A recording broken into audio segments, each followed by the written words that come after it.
In the old world, you devoted 30% of your time to building a great service and 70% of your time to shouting about it. In the new world, that inverts. Work hard, have fun, and make history. We are indeed stubborn on vision, but we are flexible on the details. If you decide that you're going to do only the things you know are going to work, you're going to leave a lot of opportunity on the table. We can't be in survival mode. We have to be in growth mode. Failure and invention are inseparable twins. To invent, you have to experiment. And if you know in advance that it's going to work, then it's not an experiment. Most decisions should probably be made with somewhere around 70% of the information you wish you had. If you wait for 90%, in most cases you're probably being slow. If you never want to be criticized, for goodness sake, don't do anything new. We innovate by starting with the customer and working backwards. That becomes the touchstone for how we invent. We take risks all the time.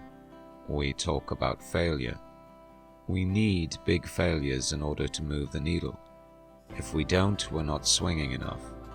You really should be swinging hard, and you will fail, but that's okay. There are two ways to extend a business. Take inventory of what you are good at and extend out from your skills, or determine what your customers need and work backwards, even if it requires learning new skills. If you only do things where you know the answer in advance, your company goes away. If you're long-term oriented, customer interest and shareholder interests are aligned. Friends congratulate me after a quarterly earnings announcement and say, "Good job, great quarter." And I'll say, "Thank you, but that quarter was baked 3 years ago." A company shouldn't get addicted to being shiny, because shiny doesn't last. The best customer service is if the customer doesn't need to call you, doesn't need to talk to you, and it just works. If you're not flexible, you'll pound your head against the wall, and you won't see a different solution to a problem you're trying to solve. There'll always be serendipity involved in discovery. We don't focus on the optics of the next quarter, we focus on what is going to be good for customers. I think frugality drives innovation, just like other constraints do. One of the only ways to get out of a tight box is to invent your way out. To get something new done, you have to be stubborn and focused, to the point that others might find unreasonable. All of my best decisions in business and in life have been made with heart, intuition, and guts, not analysis. Sometimes we measure things and see that in the short term they actually hurt sales, and we do it anyway. We are comfortable planting seeds and waiting for them to grow into trees. If you double the number of experiments you do per year, you're going to double your inventiveness. If you're watching your competitors, you're unlikely to invent a bunch of stuff on your own. The difference between baseball and business, however, is that baseball has a truncated outcome distribution. When you swing, no matter how well you connect with the ball, the most runs you can get is 4. In business, every once in a while when you step up to the plate, you can score 1,000 runs. Me Too companies have not done that well over time. Staying in day one requires you to experiment patiently, accept failures, plant seeds, protect saplings, and double down when you see customer delight. If you're not stubborn, you'll simply give up on experiments too soon. We all know that if you swing for the fences, you're going to strike out a lot, but you're also going to hit some home runs. We see our customers as invited guests to a party, and we are the hosts. It's our job every day to make every important aspect of the customer experience a little bit better.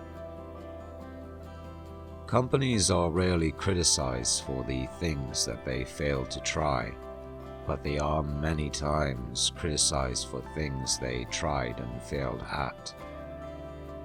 In the end, we are our choices. Build yourself a great story. Where you are going to spend your time and your energy is one of the most important decisions you get to make in life. Cleverness is a gift. Kindness is a choice. Gifts are easy. They're given after all. Choices can be hard. Life's too short to hang out with people who aren't resourceful. You can have a job, or you can have a career, or you can have a calling. When you think about the things that you will regret when you're 80, they're almost always the things that you did not do. They're acts of omission. Very rarely are you going to regret something that you did that failed and didn't work or whatever. Where you are going to spend your time and your energy is one of the most important decisions you get to make in life. If you can make a decision with analysis, you should do so. But it turns out in life that your most important decisions are always made with instinct, intuition, taste, and heart. If I have 3 good decisions a day, that's enough. That should just be as high quality as I can make them. Cultures aren't so much planned as they evolve from the early set of people. Luck, indeed, plays an outsized role in every endeavor, and I can assure you we've had a bountiful supply. People who are right most of the time are people who change their minds, often. Good inventors and designers deeply understand their customer. They spend tremendous energy developing that intuition. They study and understand many anecdotes rather than only the averages you'll find on surveys. They in fact live with the design. The great thing about fact-based decisions is that they overrule the hierarchy. I wanted a woman who could get me out of a third world prison. Life's too short to hang out with people who aren't resourceful. Your margin is my opportunity. It's not an experiment if you know it's going to work.